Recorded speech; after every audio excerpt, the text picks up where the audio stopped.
E aí, pessoal, tudo bem? O meu nome é Paulo Hatz, esse aqui é o Livraria em Casa, e o vídeo de hoje, ele é um vídeo complexo, pra variar, mais um daqueles vídeos complicados que eu gosto de fazer aqui no canal, mas que eu acho importante de fazer porque vi algumas coisas acontecendo, algumas movimentações acontecendo recentemente com o lançamento de um livro novo da Chimamanda Ngozi Adichie, uma autora super referência, super elogiada, que já ganhou diversos prêmios, que tem um sucesso comercial enorme no mundo inteiro. E aí eu percebi que várias pessoas não sabiam exatamente das polêmicas, dos burburinhos que vinham rolando ou das discussões, porque na verdade não é nem um burburinho, tudo que aconteceu e que a gente vai falar aqui foram coisas que aconteceram públicas, né? Mas muita gente não sabe, não lembra, se perdeu pelo meio do assunto, não sabe muito bem. Eu vou tentar colocar aqui o máximo de dados e informações que eu tiver sobre esse assunto, mas obviamente é sempre importante frisar, eu sou um homem branco, cis, então eu não entendo completamente a vivência de pessoas trans e eu não entendo completamente a vivência de pessoas negras, mas o ponto eu acho que é trazer a informação, para essa informação ser discutida de uma maneira saudável, embora nunca seja, para que cada um entenda, tome a sua decisão, decida o que acha que é melhor para si, enfim. Antes de a gente começar, por favor, se inscreve no canal, me siga nas redes sociais, manda esse vídeo pros amigos, pra todo mundo, entra no nosso canal do Telegram, apoia o canal, me ajuda muito, tá? E vamos lá. A Chimamanda não é uma autora que tenha se envolvido em tantas polêmicas. Ela teve uma polêmica especificamente, que é a polêmica da transfobia, que tiveram alguns desdobramentos, que aconteceram algumas coisas ao longo dos últimos anos, mas todas girando em torno da mesma situação, de um mesmo ponto de partida, e que deixou uma galera muito grande, bem incomodada com a forma que ela se expressou. Mas eu quero também trazer aqui um pouco de quem é a Chimamanda, né? Eu acho que muitas pessoas, provavelmente todo mundo que tá aqui nesse canal já ouviu falar dela, mesmo que não tenha lido, mas não sabe todos os detalhes, não sabe. Eu acho que é importante quando a gente vai falar principalmente de questões sociais e trazer as opiniões de questões sociais de cada pessoa, eu acho importante a gente dar um pouco de background pra dizer quem é essa pessoa, da onde ela veio, o que ela pensa, por que ela pensa dessa forma. Então eu vou tentar aqui construir esse cenário, inicialmente, de quem é Chimamanda Ngozi Adichie. Chimamanda é uma mulher de 47 anos de idade, nascida na Nigéria, numa família bem grande, uma família de 6 filhos. Os pais da Chimamanda eram acadêmicos, trabalhavam na Universidade da Nigéria. E aí eu acho um ponto interessante também de colocar aqui nesse início, que tem um paralelo com aquele livro que eu amo, que chama Fique Comigo, da Yobami Adebayo, que também é uma autora nigeriana, o livro também se passa na Nigéria, de apresentar pra gente, principalmente a galera do Ocidente, que não tá muito acostumado, que acha que Nigéria, África, então as pessoas estão passando fome, então as pessoas têm essa dificuldade, as pessoas têm aquela dificuldade, e não necessariamente. A Chimamanda veio de uma realidade considerada privilegiada dentro do seu país, os pais universitários. Ela inicialmente começou a fazer faculdade de medicina aos 19 anos lá na Universidade da Nigéria, mas logo depois ela percebeu que a parada dela não era essa, ela queria trabalhar com escrita, ela queria trabalhar numa outra coisa, e ela acabou indo para os Estados Unidos com uma bolsa de estudos para estudar lá. Lá nos Estados Unidos ela fez comunicação e ciências políticas, depois ela fez um mestrado em escrita criativa e também fez um mestrado em estudos africanos lá em Yale, né, que é uma das faculdades mais elogiadas, famosas dos Estados Unidos, né, pertencente à Ivy League. E aí foi lá nos Estados Unidos onde ela produziu basicamente todo o trabalho literário que ela tem. A Chimamanda, ela é uma autora que ela também produz um trabalho de não ficção, assim como um trabalho de ficção, e inclusive ela estava há muito tempo sem publicar um romance. Esse inclusive foi uma das grandes peças de marketing para divulgar esse livro novo dela, porque ela já estava há mais de 10 anos sem publicar um romance. Em 97 ela escreveu uma coletânea de poemas e em 98 ela escreveu uma peça. Só que aí só em 2003 que ela efetivamente começou a escrever romances, né? E o primeiro livro dela é o Hibisco Roxo, um livro super referência, ele é de 2003. Hibisco Roxo é um livro que se passa na Nigéria e conta a história de uma menina. Essa menina tem um pai muito religioso e ela mostra um pouco como essa religião acaba atrapalhando a convivência ali da família. E a gente vai acompanhando um pouco a vida dessa menina e dessa família e as coisas que vão se desenvolvendo ali e mostrando um panorama da Nigéria, né? Esse livro ganhou prêmio e tal, e aí já colocou a Chimamanda no radar de uma autora a se levar em consideração, né? Aí, em 2006, ela lançou outro livro dela que chama Meio Sol Amarelo, e esse livro ganhou um prêmio super grande, que é o Women's Prize for Fiction, pra mostrar uma guerra interna que aconteceu na Nigéria e uma série de personagens, vários personagens diferentes, com alguma relação entre eles, vivendo esse momento, e até que em 2013, aí ela terminou de explodir, que foi quando ela lançou Americana, que é o livro dela de maior sucesso, que é um livro que se conecta muito com a história da própria Chimamanda, porque ele conta a história de uma menina nigeriana que, por conta de todas as questões internas de guerras, etc., na Nigéria, ela acaba se mudando para os Estados Unidos, ela vai passar por uma formação universitária nesse país e tal, Inclusive, o livro se passa mais no futuro, onde ela se torna uma blogueira conhecida, famosa, e aí ela vai começar a tentar resgatar essas raízes dela da Nigéria, já depois de mais velha, mas ao mesmo tempo o livro vai falar sobre essa dificuldade dela de se adaptar a uma outra cultura, principalmente ela sendo uma mulher negra africana. Em 2009, um pouco antes, não falei agora de 2013, mas em 2009 ela publicou um livro de contos, né? Então não é um livro de um romance, que se chama No Seu Pescoço, inclusive. E aí, mais recentemente, que foi da onde começou a voltar esse papo e essas conversas sobre a Chimamanda, pessoas que gostam ou não gostam dela, ressurgiram agora no lançamento que aconteceu em março do livro chamado A Contagem dos Sonhos, né? Publicado pela Companhia das Letras, que vai mostrar a vida de 4 mulheres nigerianas também.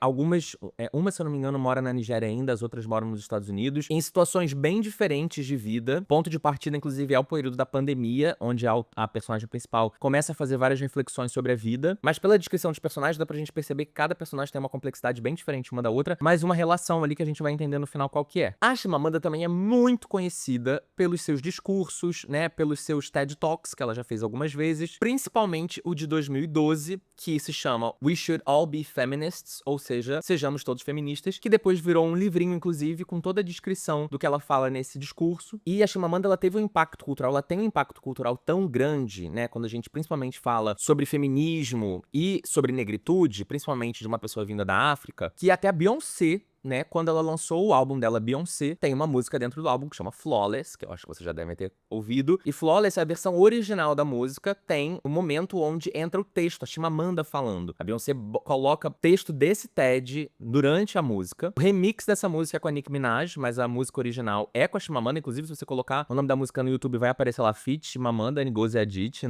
no clipe da Beyoncé. E foi super impactante já pra época, porque foi um dos primeiros momentos onde a Beyoncé começou a trabalhar mais questões sociais dentro da música dela. O livro mais recente dela é o Notas sobre o Luto, que é um livro de não ficção que ela conta sobre a perda do pai, mas, como eu já tinha dito, desde 2013, desde a Americana, ela não lançava um livro de ficção, até que em 2025 ela lançou A Contagem dos Sonhos. Outro fato importante também pra colocar quando a gente tá falando da biografia dela é que em 2015 ela foi eleita como uma das 100 pessoas mais influentes do mundo pela revista Time. A gente não sabe quanto de livro ela já vendeu, mas a gente sabe que só nos Estados Unidos ela vendeu mais de 1 milhão de cópias, mas ela vendia muito bem em vários outros países, como por exemplo no Reino Unido. E aí, onde é que a história aperta? Onde é que o negócio fica estranho e os papos começam a ressurgir de novo? Em 2017, ela deu uma entrevista para um canal chamado Channel 4, que é um canal britânico, inclusive, para divulgar o livro dela para educar crianças feministas. E aí ali, ela foi questionada sobre o que ela achava das mulheres trans e o feminismo. Eu vou ler exatamente como tá na íntegra, pra depois também não ter muita questão de interpretação, etc. Obviamente entendendo que é uma tradução, mas eu vou ler exatamente qual foi a pergunta. Se você é uma mulher trans que cresceu identificada como homem, que cresceu desfrutando dos privilégios de ser homem, isso impede que você se torne uma mulher? Você é menos que uma mulher real? Staying with this issue of feminism, femininity,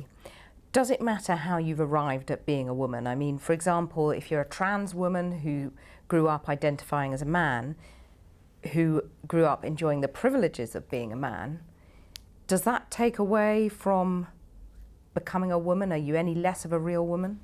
Então a pergunta foi, geralmente as pessoas trans passam por uma fase da vida delas onde elas ainda performam o gênero de acordo com o genital, com o sexo biológico da pessoa, até porque na infância, adolescência, etc. E aí, muitas vezes, na infância, na adolescência ou até mesmo na vida adulta, essas pessoas vão entendendo um pouco melhor sobre a identidade delas e, obviamente, sobre o gênero, e os ajustes começam a ser feitos. E aí a dúvida é essa, se você em algum momento já performou, por exemplo, uma identidade masculina, um gênero masculino, você poderia ser considerada uma mulher de verdade? E aí ela respondeu, vou ler também na íntegra. Quando as pessoas falam sobre, aí ela bota entre aspas porque é uma pergunta, as mulheres trans são mulheres? Né, ela tá tentando responder essa pergunta. Meu sentimento é que as mulheres trans são mulheres trans. Eu acho que todo problema de gênero no mundo é sobre nossas experiências. Não é sobre como usamos nossos cabelos ou se temos uma vagina ou um pênis. É sobre a maneira como o mundo nos trata. E eu acho que se você viveu no mundo como homem, com os privilégios que o mundo concede aos homens, e em seguida vivenciou a mudança de gênero, é difícil pra mim aceitar que podemos igualar sua experiência com a experiência de uma mulher, que viveu desde o início como mulher e que não teve os privilégios que os homens têm. So when people talk about, are trans women, my feeling is trans women are trans women. And I think if you've lived in the world as a man, with the privileges that the world accords to men, and then sort of switch gender, it's difficult for me to accept that then we can equate your experience with the experience of a woman who has lived from the beginning in the world as a woman and who has not been accorded those privileges that men are. I don't think it's a good thing to conflate everything into one. I don't think it's a good thing to talk about women's issues being exactly the same as the issues of trans women. What I'm saying is that gender is not biology. Gender is sociology. E aí, isso gerou uma treta muito grande, porque esse argumento e essa conversa, ela é muito conectada, inclusive, por exemplo, com a argumentação da J.K. Rowling, autora de Harry Potter, que já teve um vídeo aqui, inclusive 2 vídeos onde eu falo sobre isso, mas um mais recente, né, onde a gente fala sobre algumas outras coisas que aconteceram aí no mundo, envolvendo ela novamente. E eu acho até que a gente já falou sobre isso aqui no canal, não me lembro, mas essa é uma pauta, é uma discussão que eu acompanho há muitos anos, né? Eu realmente sempre fui muito interessado em pautas de gênero a vida toda, basicamente. Eu tive amigos muito da universidade, acadêmicos, a gente sempre discutia muito isso, assim, no nosso dia a dia. E esse é um dos pontos principais, principalmente do feminismo radical, ao entender que se essa pessoa nasceu com a genitália masculina e ela performou esse gênero masculino por um tempo, então ela gozou de privilégios que os homens cis têm. Mas aí o ponto é, e eu acho que é onde a gente precisa trazer as certas discussões acadêmicas pra prática, né? Quando a gente tá falando de pessoas trans, na maioria das vezes, a gente tá falando de pessoas trans que se descobriram trans logo no momento de adolescência, na infância, ou muito no começo da vida ainda. É lógico que existem pessoas trans que se descobrem, que se entendem, que passam por transição depois de mais velhas. Até tem o exemplo da Caitlyn Jenner, né? Mas a maior parte dessas pessoas trans que se descobrem ainda na adolescência, na infância, etc., elas não efetivamente gozaram de um privilégio cis. Porque na grande maioria das vezes, essas pessoas já tinham as suas características, como por exemplo, de serem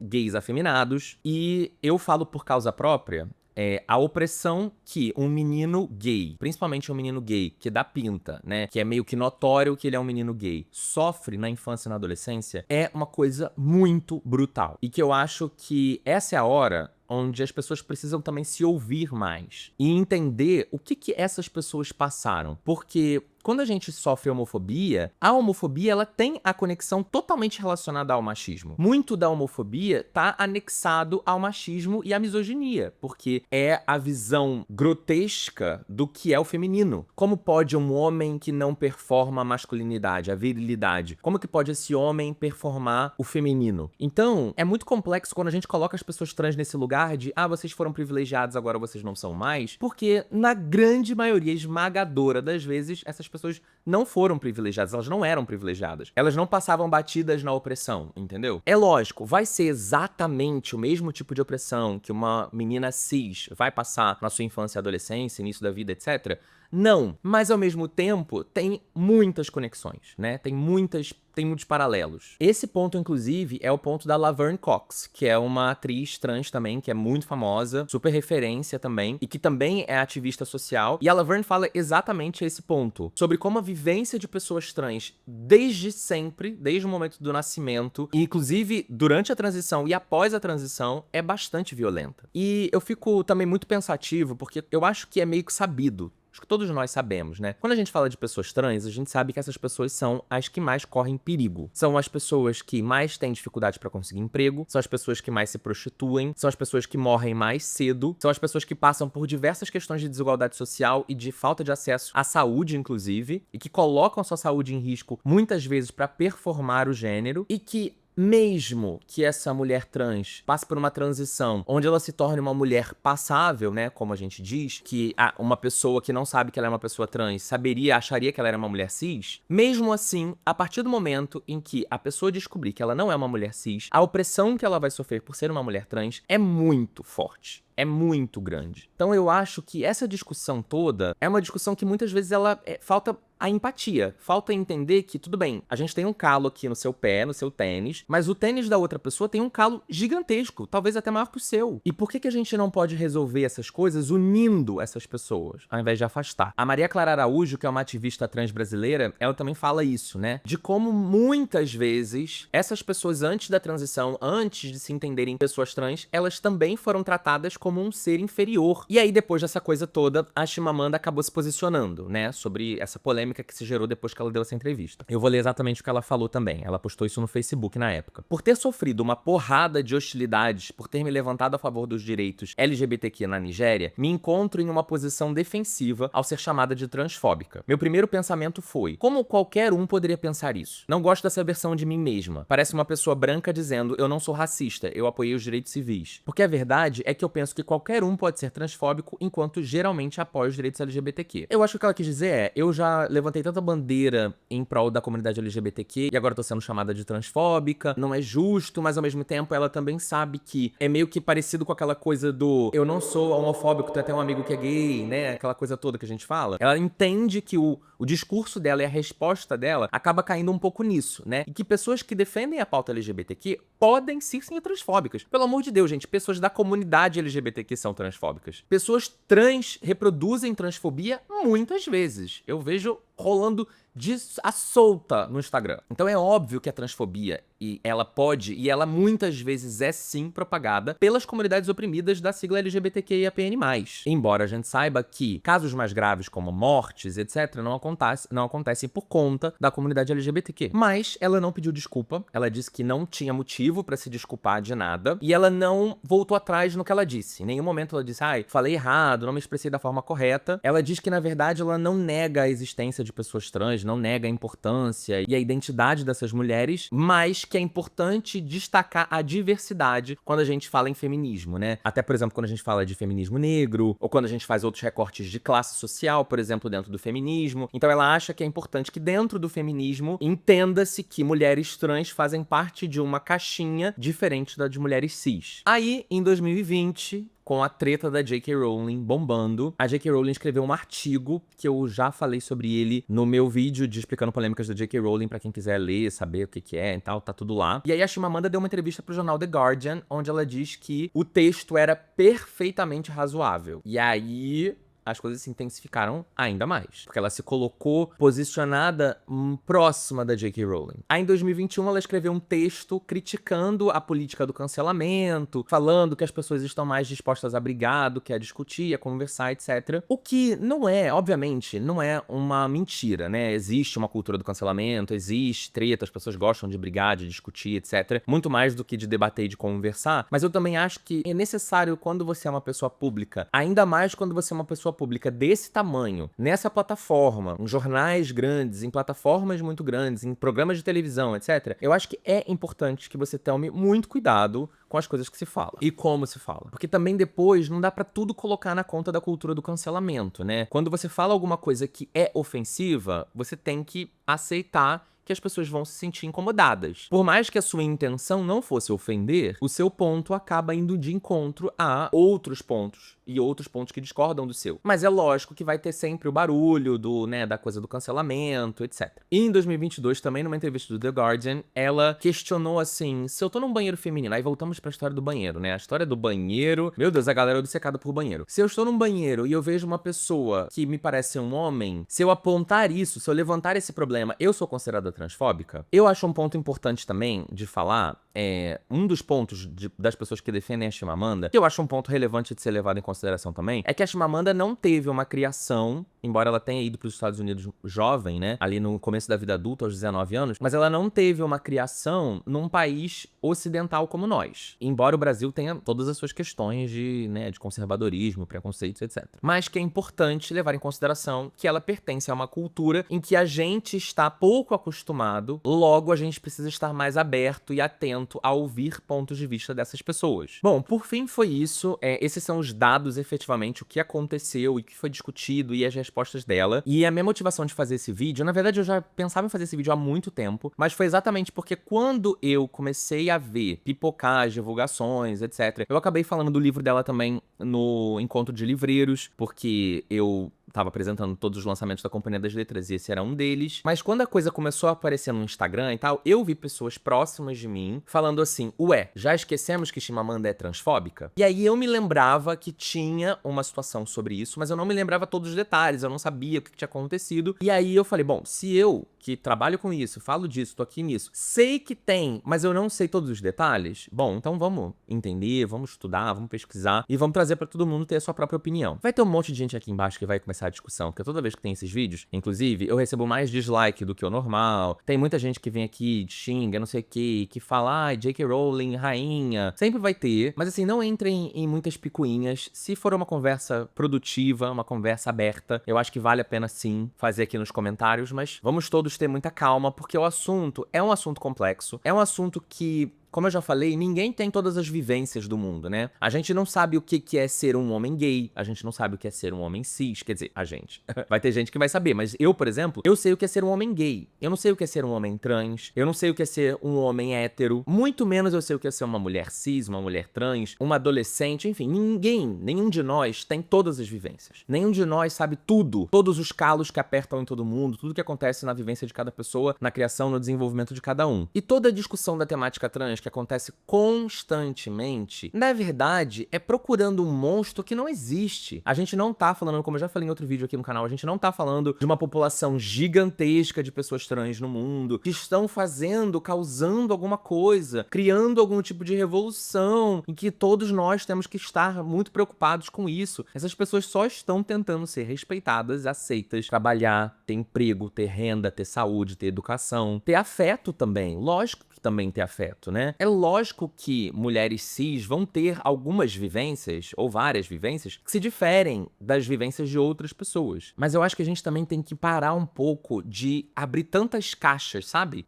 A gente começa a individualizar tanto que a gente vive eternamente nessa guerra, nessa briga, porque é sempre assim, não, o meu é mais importante, o meu é mais difícil, o meu é mais urgente. E aí a gente vai guetificando, né? A gente vai entrando em guetos cada vez menores e isso afasta cada vez mais a gente. Isso é um ponto, inclusive, que a senhorita Bira levanta muito e que eu concordo 200%, que eu acho que o avanço da sociedade, principalmente das redes sociais, fez com que essas pautas, essas discussões acontecessem de uma maneira mais acalorada, mas principalmente de uma maneira mais rápida, né? Então, as conversas, elas acontecem, elas vão evoluindo ou não, mas elas vão acontecendo toda hora. E muitas vezes a gente começa a fazer isso, a se blindar entre mini bolhas. Então, assim, de repente a bolha não é mais a bolha LGBT, de repente a bolha não é mais a bolha do gay, do homem gay, a bolha vai ficando cada vez menor, e aí a gente não consegue lidar com discussões sociais, com pautas sociais, com avanços sociais, que não tem como ser individualizados, que precisam ser pensados de uma maneira mais coletiva. Então eu acho que muito dessa discussão é uma discussão inócua, e principalmente a gente precisa ter muito cuidado quando a gente tá falando disso, de ver as guerras que estão aparecendo em rede social de pessoas que eram pra ser aliadas, como por exemplo, a gente tem visto cada vez mais, eu tenho visto cada vez mais, uma guerra entre mulheres e homens gays no Twitter. Um achando que o outro está invadindo o espaço do outro, e aí acabando usando homofobia pra rebater, e aí usando misoginia pra rebater mais uma vez, e a coisa vai ficando horrorosa, e aí dois grupos que deviam estar próximos, unidos, estão se separando exatamente porque a gente não consegue ter uma conversa. A gente não consegue incluir, né? A gente quer o tempo inteiro se fechar. Bom, gente, falei um monte aqui, eu gosto de ir no canal de ficar blá blá blá, falando um pouco sobre pensamentos que eu tenho aqui na minha cabeça e coisas que eu vivencio e tal, mas obviamente, como eu disse, a minha vivência é apenas uma, então coloque suas vivências aqui embaixo com educação e respeito, por favor, senão eu vou deletar. E é isso, tá? Deixa um like no vídeo, se inscreve no canal, me siga nas redes sociais. Um beijo, até o próximo vídeo. Tchau, tchau.